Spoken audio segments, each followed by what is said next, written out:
How's it going, everyone? In today's video, I'll show you on how you can use the move trigger in Geometry Dash. So in my case, I'm going to be opening up a new level right here that we are going to edit.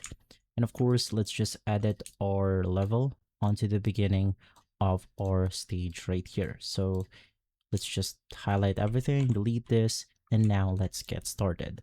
Of course, the first thing that you want to do is your objects. So this is going to be the objects that you want to move out of your way. In my case, I'm going to be using this simple structure like gate. Let's say that we want to move this structure upward. So in our case, let's go ahead and select everything, click edit group, and then you could just add it to a random group. In my case, I'm going to be adding it to 1. So let's navigate through our trigger. And then of course you want to go ahead and look for the move trigger. Now, most likely it's going to be on the beginning of your triggers section right here. And then I'm going to place it this way. Of course, once inside this page, you have a lot of properties that you can edit.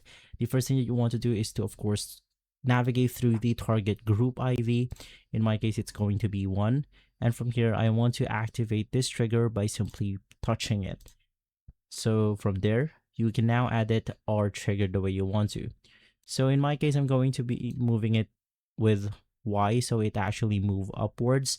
If you want to move it downwards, you can just use the negative values.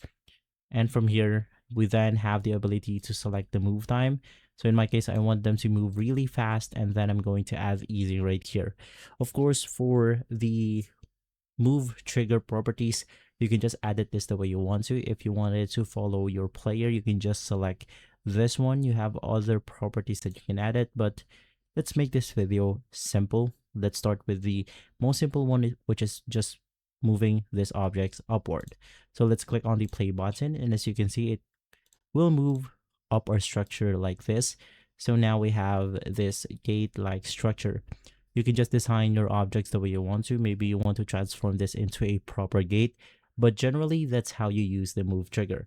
If this video has been helpful, leave a like, subscribe, and follow us for more videos like this. Thanks for watching.